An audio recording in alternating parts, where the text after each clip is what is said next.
Hi everyone. So today's live is about food allergies, intolerances, and it's one of my favorite topics. So here we go. Welcome to the podcast Fibromyalgia Real Solutions with Amanda Love. You are listening or watching episode 12 where I talk about food allergies and intolerances.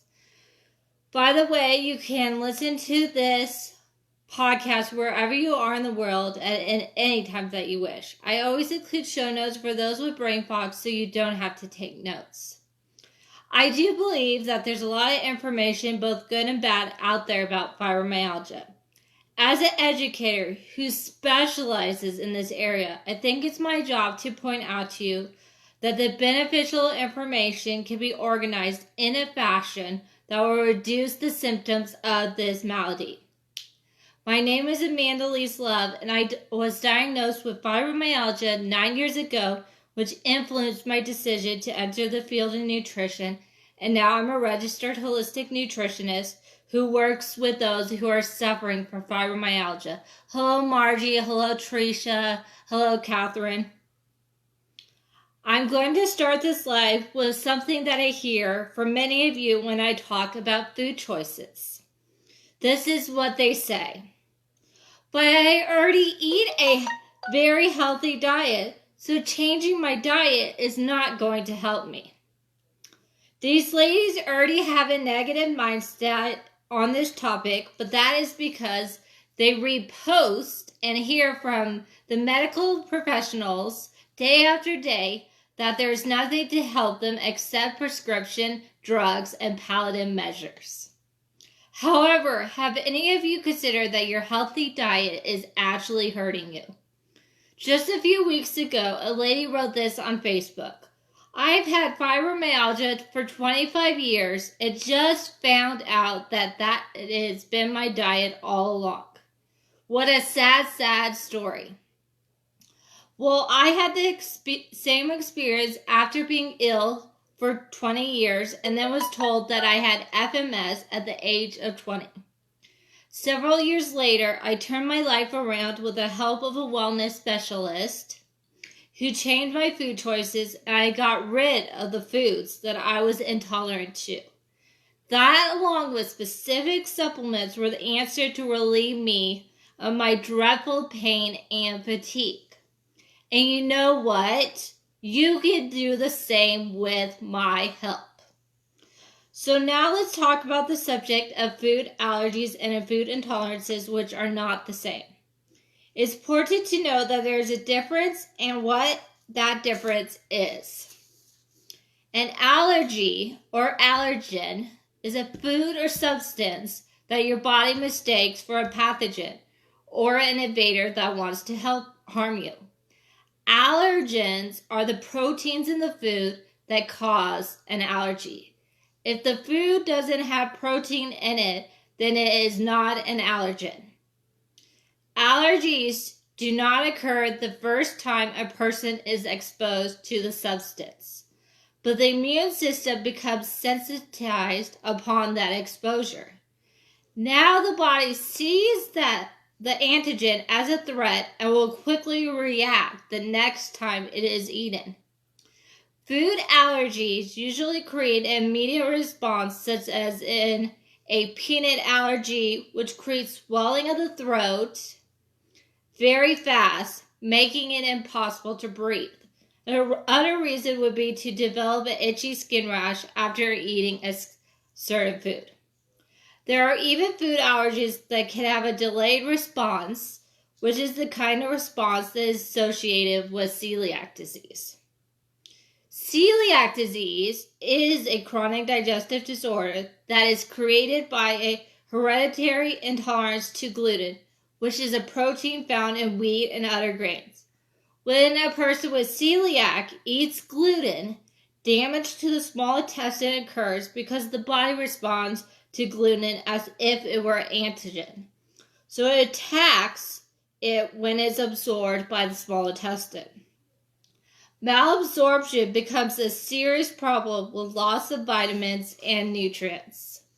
These reactions over time become chronic and lead to many other problems beyond the GI tract. Outside of food allergies, there are respiratory allergies which are connected. It's interesting to note that recent research is linking both food and respiratory allergies to the gut.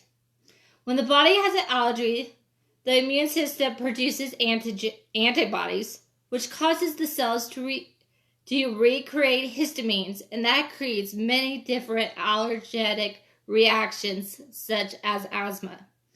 Researchers now suspect that the irritations that cause asthma may come in through the gut, not just through the lungs. Indications are that gut health leads to good health. Here's the difference between a food allergy and food intolerance. A person with a food intolerance is frequently unable to digest and process that food correctly because they lack the needed enzymes to do that.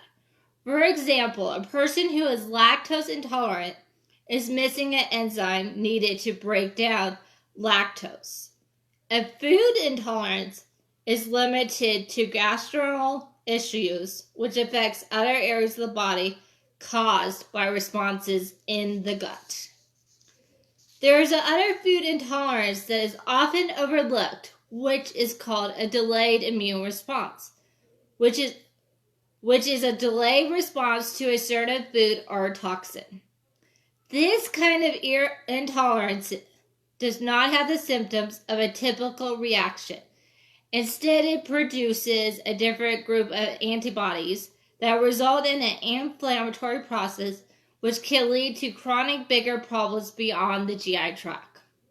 When this happens, a person reacts to the offending food by producing IgE antibodies instead of IgE, immunoglobulin antibodies.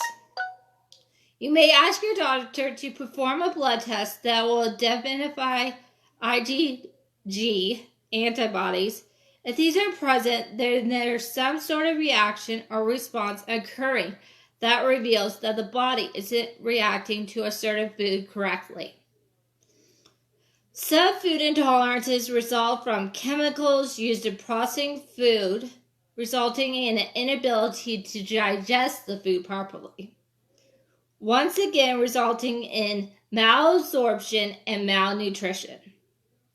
This results in inflammation in the gut. Subsequently, a leaky gut develops.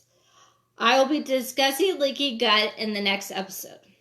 But to let you know, in the case of leaky gut, food intolerances can be both a cause and a symptom. If your digestion is compromised, it may be that many foods you are eating are aggravating your intestinal system, and you probably don't even know that that process is making you ill.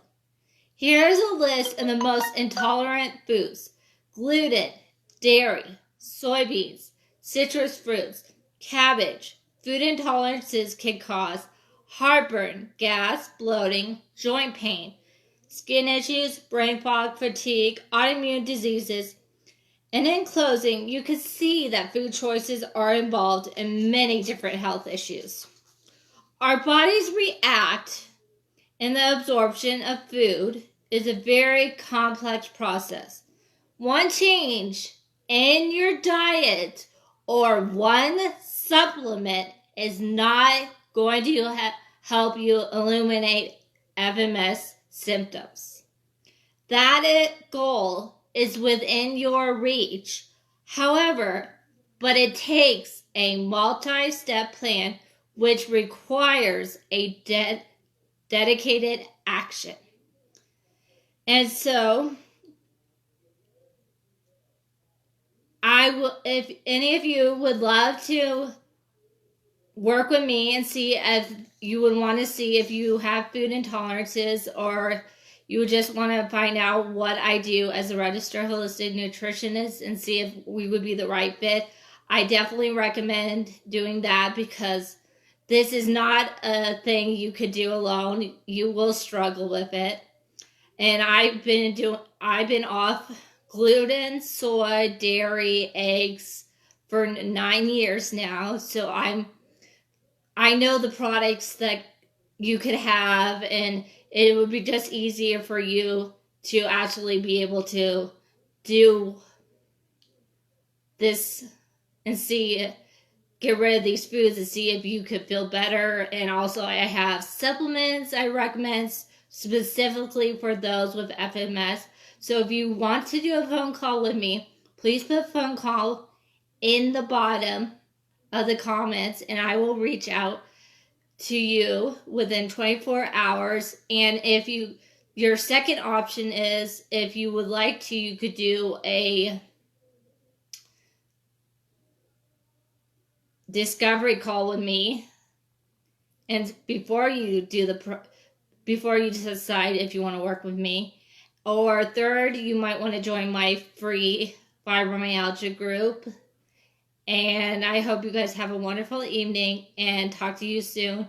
And if you ever have any questions, you could always private message me. I'm happy to answer your questions. And let's get us all, not me. Let's get all of you feeling better with your FMS or any of your other health conditions, because I know a lot about different health conditions besides FMS, and I would love to help you all get better in 2020. And I hope you guys have a wonderful evening.